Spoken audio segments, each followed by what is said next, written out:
বিজনেসের জন্য কতটুকু উপকার করছে, কারণ একটা পত্রিকা এটা হচ্ছে জীবনের দর্শন বা সমাজের দর্শন।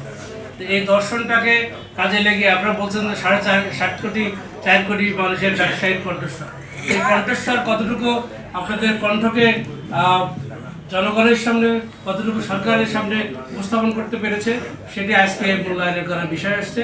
কারণ 19 বছর পদার্পণ করেছেন, অনেক দীর্ঘ সময়। সব পত্রিকা 19 বছর টিকেও থাকে না, আপনারা হাঁটি পা করে এখানে আসছেন।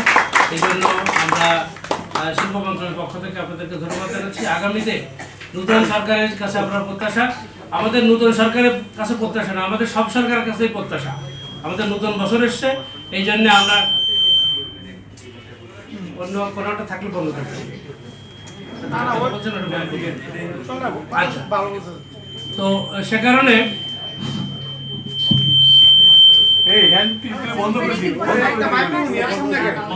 আচ্ছা, আমরা আজকে আমাদের 55 বছর স্বাধীনতা চলছে, 55 বছর।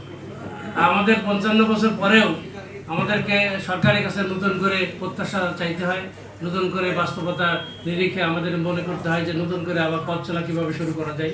আজকে 71 সালে যে আকাঙ্ক্ষা নিয়ে আমরা আমাদের এদেশের মেহনতি মানুষ জনগণ স্বাধীনতা সংগ্রাম করেছিল, আত্মাহুতি দিয়েছিল, সেটি যদি সুন্দরভাবে মানুষের দরকারে সেই সুফলটা পৌঁছে দেওয়া যেত, তাহলে এই 24 জুলাই আগস্টের আন্দোলনের প্রয়োজন হতো না। তা আমরা পারি নাই, আমাদের ব্যর্থতা আছে বিধায় আমাদের এই যে ইয়াং জেনারেশন আমাদেরকে চোখে আঙুল দিয়ে দেখিয়ে দিয়েছে যে আমরা এদেশের জন্য জীবনও দিতে পারি, এদেশকে পরিবর্তন করার জন্য আমরা এগিয়ে আসতে পারি। আমাদের এই জুলাই আগস্টের যে অনুপ্রেরণা, সেই অনুপ্রেরণা থেকে আমরা নতুন করে আবার উজ্জীবিত হই এবং আমাদের অনেকগুলো বিষয় আপনারা অবতারণা করেছেন। এসএমই ফাউন্ডেশনের কথা বলেছেন, আপনাদের ব্যবসায়িক যে বিষয়গুলো আছে অনেকগুলো। আমি যেহেতু ব্যবসায়িক বিভিন্ন মহলে আপনাদের প্রোগ্রামে যাই, তাদের কাছ থেকে এই সমস্যাগুলো শুনি এবং আমি নিজেও বিশ্বাস করি যে আমাদের যে নীতি নৈতিকতা বা যে বিষয়গুলো আমাদের সমাজে বা রাষ্ট্রে প্রচলিত আছে সেগুলোর পুরোপুরি আমাদের ব্যবসায়িক বান্ধব নয়, এটা আমি নিজে বিশ্বাস করি। অনেক ক্ষেত্রে যেমন আপনি এখানে প্রডিউস করবেন কোনো পণ্য, সেক্ষেত্রে যে ভ্যাট ট্যাক্স দিতে হবে, আমদানি করলে তার চেয়ে কম দিতে হবে।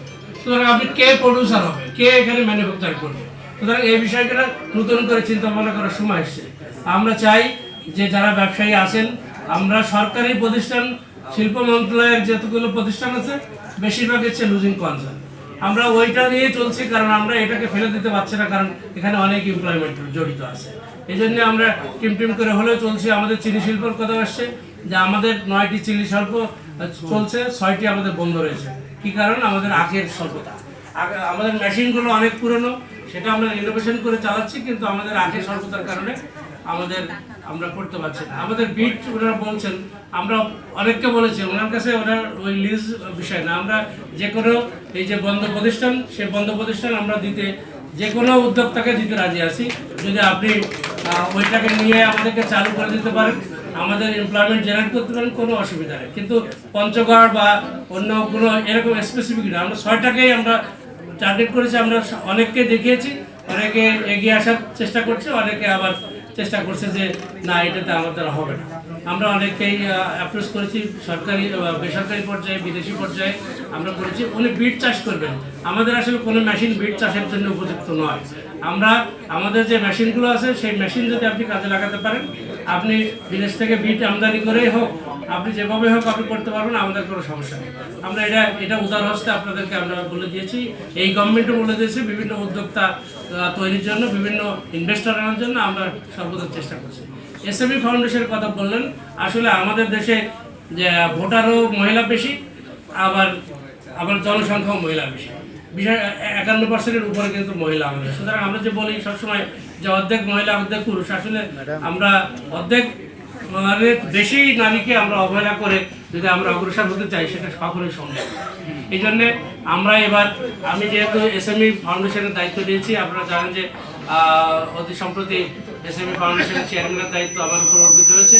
যেহেতু আগের যিনি চেয়ারম্যান ছিলেন উনি চলে গিয়েছেন পদত্যাগ করে, এই জন্য আমি দায়িত্ব দিয়েছি। আমি চেষ্টা করব আমাদের এসএমই যে নীতিমালাটা, আপনারা জানেন যে আমাদের যে 22 সালের নীতিমালা ছিল, এখন 25 সালে আমরা এটা কি করে জনবান্ধব এবং উদ্যোক্তাদের জন্য কী কীগুলো সুবিধা দেওয়া যায় ওখানে আমরা দিয়েছি।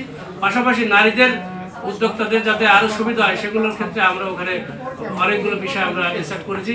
আমরা এসএমই নীতিমালাটা এখনও আমরা পাস করাতে পারিনি, একবার ক্যাবিনেটে উঠেছিল, কিছু তথ্য দিয়ে কিছু ডিরেকশন দিয়ে ফেরত দেওয়া হয়েছে। অচিরে আমাদের এই নীতিমালাটা পাস হলে আমরা আশা করি এখানে আমাদের উদ্যোক্তা সহ আমাদের এনবিআর এর সাথে অনেকগুলো বৈঠক করার পরে আমরা কিছু তথ্য ওখানে দিয়েছি। এই এনবিআর সুবিধাগুলো আপনারা পাবেন। আশা করি যে যারা উদ্যোক্তা হবে, বিশেষ করে উদ্যোক্তাদের মূল সমস্যা হলো, একটা হলো যে অ্যাক্সেস টু ফাইন্যান্স, আর একটা হচ্ছে মার্কেটিং। দুটো বিষয়ই আমাদের দেশে প্রকট। আমাদের দেশের যারা আসলে প্রত্যেকটা ব্যাংকে কিন্তু